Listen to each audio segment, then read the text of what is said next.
Hello everyone, good morning to all of you and welcome to online study point. दोस्तों, आज है 28 अक्टूबर और आज के इस वीडियो में हम 28 अक्टूबर से ही रिलेटेड करंट अफेयर के सभी इंपॉर्टेंट क्वेश्चन को कवर करने वाले हैं।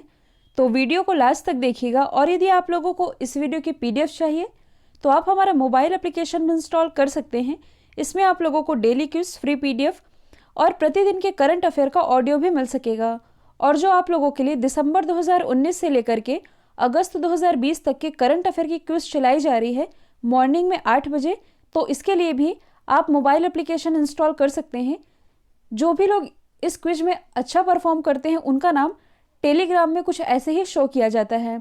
यदि आप चैनल पर नए हैं तो चैनल को सब्सक्राइब कर लीजिए, साथ ही बेल आइकन दबाना बिल्कुल मत भूलिएगा ताकि आप लोगों को हमारे सभी वीडियो की नोटिफिकेशन सबसे पहले मिल सके। और आप लोगों की ही डिमांड पर वर्ल्ड जियोग्राफी की सीरीज स्टार्ट कर दी गई है। इसका जो फर्स्ट बेसिक पार्ट है ये कल ही अपलोड किया गया है, कल दोपहर में 1 बजे। अभी तक यदि आप लोगों ने वर्ल्ड जियोग्राफी के वीडियो का ये फर्स्ट पार्ट नहीं देखा है तो इसकी लिंक भी डिस्क्रिप्शन बॉक्स में दी हुई है, आप जाकर के इस वीडियो को देखिए। और देखना बस नहीं है, आप लोगों ने इस वीडियो को ज़्यादा से ज़्यादा शेयर भी करना है। जैसे ही इसका फर्स्ट पार्ट 100 के कंप्लीट होगा वैसे ही इसका दूसरा पार्ट अपलोड कर दिया जाएगा, इसलिए वीडियो को ज़्यादा से ज़्यादा लाइक कीजिए और शेयर भी कीजिए। तो स्टार्ट करते हैं। हमारा पहला क्वेश्चन, हाल ही में वर्ल्ड ऑडियो विजुअल विरासत दिवस ये कब मनाया गया है? तो ये भी हाल ही में मनाया गया है 27 अक्टूबर को। तो देखिए, जो यूनेस्को है इसके द्वारा ऑडियो विजुअल डॉक्यूमेंट के महत्व के बारे में जागरूकता फैलाने के लिए ये दिवस मनाया जाता है। और इस बार जो world audio visual heritage day मनाया गया, इसकी थीम थी your window to the world. अब यदि हम अदर ऑप्शन को डिस्कस करें तो 20 अक्टूबर को मनाया गया है विश्व सांख्यिकी दिवस, जबकि भारत में जो राष्ट्रीय सांख्यिकी दिवस है ये मनाया जाता है 29 जून को। इसके बाद 23 अक्टूबर को मनाया गया है international day of snow leopard, यानी कि हिम तेंदुओं का अंतर्राष्ट्रीय दिवस। 24 अक्टूबर को यूनाइटेड नेशन डे मनाया गया है और वर्ल्ड पोलियो डे। नेक्स्ट है, हाल ही में किस देश ने नो मास्क नो सर्विस नीति को लागू किया है? तो देखिए, इस क्वेश्चन में आप कंफ्यूज नहीं होइएगा, क्योंकि कुछ समय पहले मैंने आप लोगों को बताया था कि हाल ही में राजस्थान के जोधपुर में no mask no service policy लागू की गई है।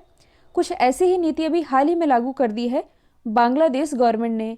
कहने का मतलब ये है कि इस पॉलिसी के तहत किसी भी व्यक्ति को बिना मास्क लगाए ऑफिस में एंट्री नहीं दी जाएगी।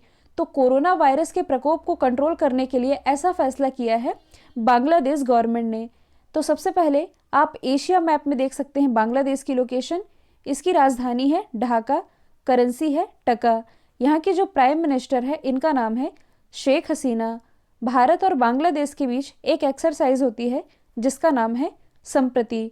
यदि आप करंट से रिलेट करेंगे तो हाल ही में दुष्कर्म के मामले में मृत्युदंड देने का फैसला ये बांग्लादेश गवर्नमेंट के द्वारा ही किया गया है। नेक्स्ट है, हाल ही में फोर्ब्स के द्वारा जारी किए गए 2020 के सर्वश्रेष्ठ नियोक्ताओं की लिस्ट में पूरे वर्ल्ड में टॉप पर है। तो देखिए, हाल ही में जो फोर्ब्स है, जो कि एक अमेरिकी बिजनेस मैगजीन है, इसके द्वारा 2020 के मतलब कि इस साल के सर्वश्रेष्ठ नियोक्ताओं की लिस्ट जारी की गई पूरे वर्ल्ड में, जिसमें टॉप पर है सैमसंग। सैमसंग की यदि हम बात करें तो इसकी स्थापना हुई थी 1 मार्च 1938 में और इसका जो हेडक्वार्टर स्थित है ये है सियोल, साउथ कोरिया में। कई बार एग्जाम में पूछा जाता है कि सैमसंग ये किस देश की कंपनी है, तो ये साउथ कोरिया की ही कंपनी है। अच्छा, यहाँ बात की जा रही है साउथ कोरिया की, तो सबसे पहले आप इसकी लोकेशन देख सकते हैं। ये है साउथ कोरिया, इसकी कैपिटल है सियोल, करेंसी है साउथ कोरियन वॉन और यहाँ के जो प्रेसिडेंट हैं इनका नाम है मून जे इन। नॉर्थ कोरिया और साउथ कोरिया को विभाजित करने वाली रेखा ये कहलाती है 38वीं समांतर रेखा, यानी कि 38 पैरेलल लाइन। इसके अलावा 2 दिन पहले मैंने आप लोगों को बताया था कि हाल ही में ओकला मोबाइल इंटरनेट स्पीड लिस्ट जारी की गई और इस इंटरनेट स्पीड के मामले में जो साउथ कोरिया है ये है टॉप पर। यहाँ इंटरनेट स्पीड कितनी है? 121 Mbps और इस लिस्ट में जो अपना देश भारत है ये रहा है 131वें स्थान पर। अब देखिए, यहाँ सैमसंग की बात की ही जा रही है तो एक और चीज़ आप रिलेट कर सकते हैं। ये बात है 2018 की।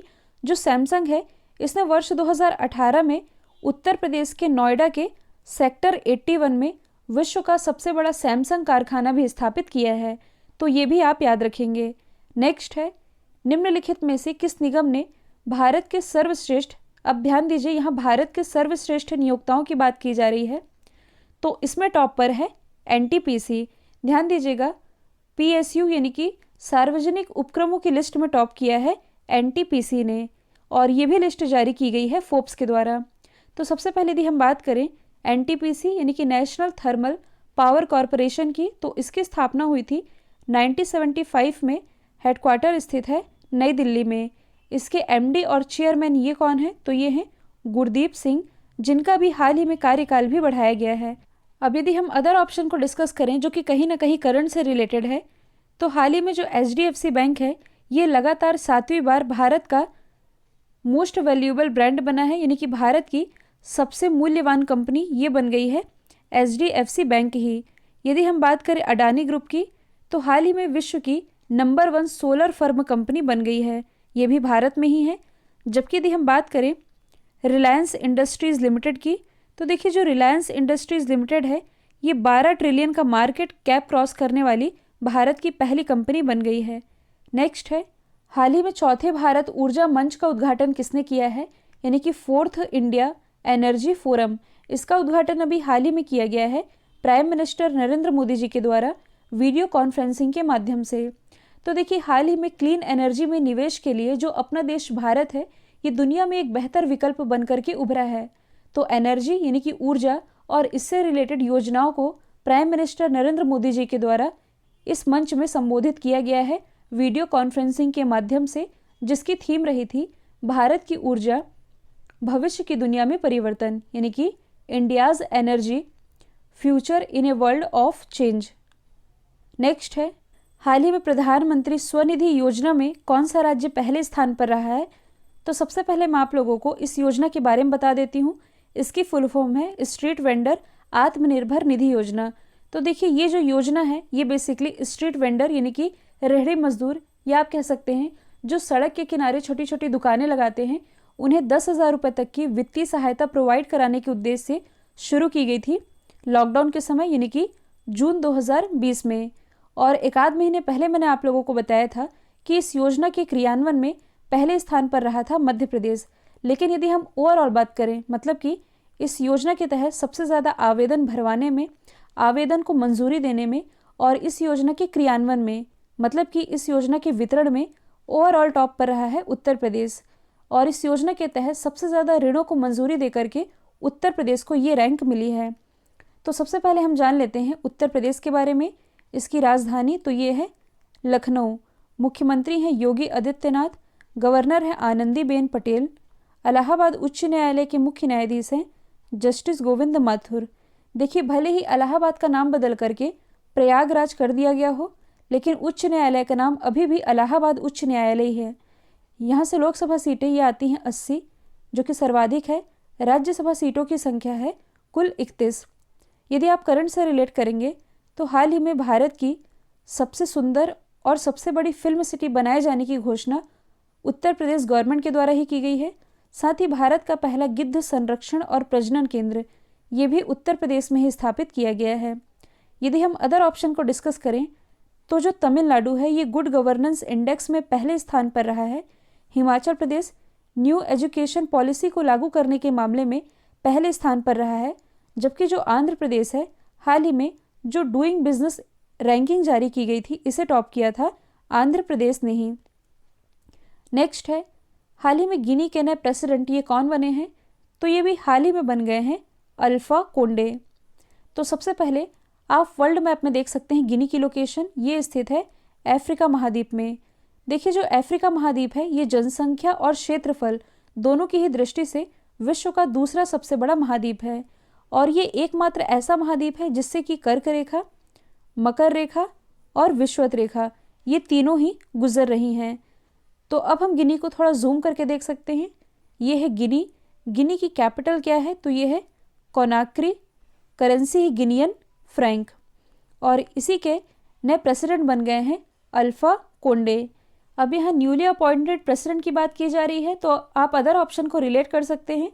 जैसे कि कल ही मैंने आप लोगों को बताया था लुइस एड्स के बारे में, जो कि भी हाल ही में बोलीविया के अगले प्रेसिडेंट बने हैं।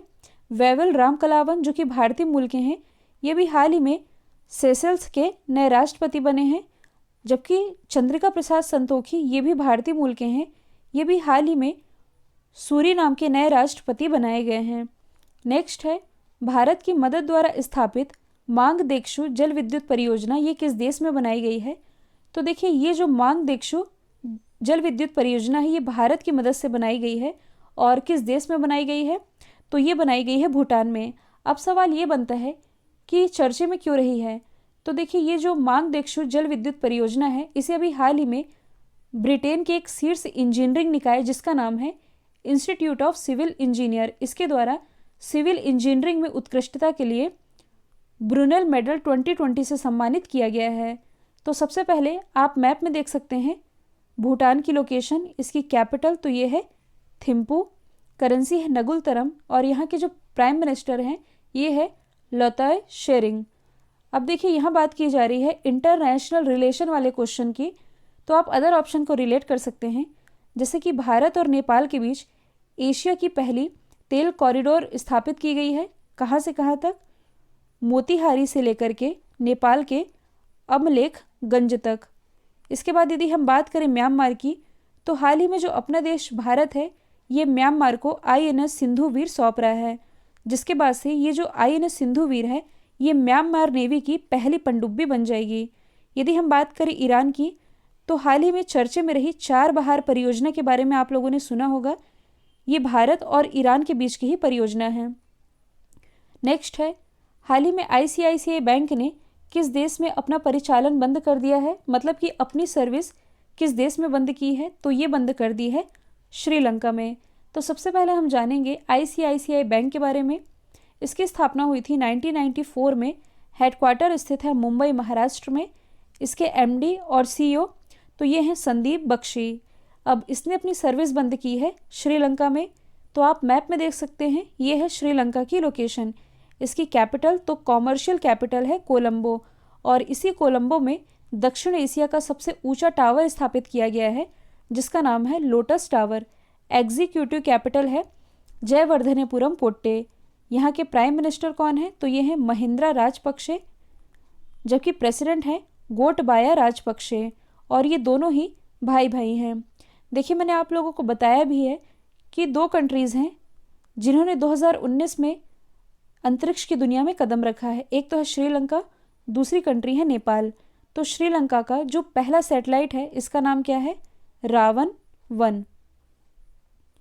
नेक्स्ट है, हाल ही में सतर्कता पर राष्ट्रीय सम्मेलन को किसने संबोधित किया है? तो देखिए, हाल ही में जो प्राइम मिनिस्टर नरेंद्र मोदी जी है, इन्होंने सतर्कता और भ्रष्टाचारी विरोधी राष्ट्रीय सम्मेलन को अभी हाल ही में संबोधित किया है। और ये जो सम्मेलन है, ये CBI के द्वारा आयोजित की गई थी, जिसकी थीम थी सतर्क भारत समृद्ध भारत। तो देखिए, करप्शन के बारे में भारत की क्या नीतियां हैं, क्या योजनाएं हैं, और करप्शन के लिए मतलब कि भ्रष्टाचार के लिए भारत कैसे वर्क कर रहा है और आगे क्या कर सकता है, इन सभी मुद्दों को लेकर के इस सम्मेलन का आयोजन किया गया था। संबोधित किया है नरेंद्र मोदी जी ने। देखिए, यहाँ करप्शन की बात की जा रही है, तो कुछ समय पहले ही जो करप्शन इंडेक्स यानी कि भ्रष्टाचार सूचकांक रिलीज किया गया, इसमें अपने देश भारत की रैंकिंग रही है 80। टॉप पर रहा है डेनमार्क, मतलब कि डेनमार्क में सबसे कम करप्शन होता है। अब यहाँ एक टर्म लिखा हुआ है सतर्कता। तो कई बार एग्जाम में पूछा जाता है कि सतर्कता आयोग की स्थापना ये कब की गई थी? तो ये की गई थी 1964 में। और किस समिति की सिफारिश पर की गई थी? संथानम समिति की सिफारिश पर। तो ये भी आप याद रखेंगे। नेक्स्ट है, हाल ही में भारत अमेरिका 2+2 वार्ता का आयोजन कहाँ किया गया? तो देखिए, इसका ये 3rd एडिशन रहा है भारत अमेरिका 2+2 वार्ता का, और इसका आयोजन किया गया नई दिल्ली में। इसका जो फर्स्ट एडिशन रहा था 2018 में, ये भी दिल्ली में आयोजित किया गया। 2019 में आयोजित किया गया था वॉशिंगटन DC में। अब ये तीसरी बार 2020 में आयोजित किया गया है दिल्ली में। देखिए, ये जो 2+2 वार्ता है, कहने का मतलब है कि दोनों ही देशों से दो लोग, इंडिया के रक्षा मंत्री और विदेश मंत्री, वैसे ही जिस देश के साथ ये वार्ता हो रही है, अमेरिका के रक्षा मंत्री और विदेश मंत्री इस वार्ता में पार्टिसिपेट करते हैं। जैसे कि भारत की तरफ से पार्टिसिपेट किया है रक्षा मंत्री राजनाथ सिंह जी ने और विदेश मंत्री S जयशंकर जी ने। सेम उसी तरह से अमेरिका की तरफ से पार्टिसिपेट किया है वहाँ के रक्षा सचिव मार्क ओशो ने और विदेश सचिव माइक पोम्पियो ने। यहाँ से ध्यान देने वाली बात यह है कि ये जो 2+2 वार्ता है ये भारत और अमेरिका के बीच बस नहीं होती है, जो क्वाड कंट्रीज़ हैं। मैंने आप लोगों को बताया भी है, क्वाड कंट्रीज़ के अंतर्गत कुल 4 कंट्रीज़ आती हैं। एक तो अपना देश भारत ही है, दूसरा अमेरिका, तीसरा है जापान और चौथा है ऑस्ट्रेलिया। ये है क्वाड कंट्रीज़ और इन चारों कंट्रीज़ के बीच 2+2 वार्ता का आयोजन किया जाता है। तो ये सभी आप याद रखेंगे। कल मैंने आप लोगों से पूछा था प्राइम मिनिस्टर नरेंद्र मोदी जी ने गुजरात के किस शहर में सबसे बड़े हार्ट हॉस्पिटल का उद्घाटन किया? राइट आंसर था अहमदाबाद। अब आप लोगों के लिए आज का सवाल है, हाल ही में सेशेल्स के नए राष्ट्रपति कौन चुने गए हैं? तो इसका जो भी आंसर है कमेंट बॉक्स में बताइएगा। वीडियो यदि पसंद आया है तो एक लाइक कीजिए, चैनल को शेयर और सब्सक्राइब करना बिल्कुल मत भूलिएगा। तो आज के लिए इतना ही। Thank you so much.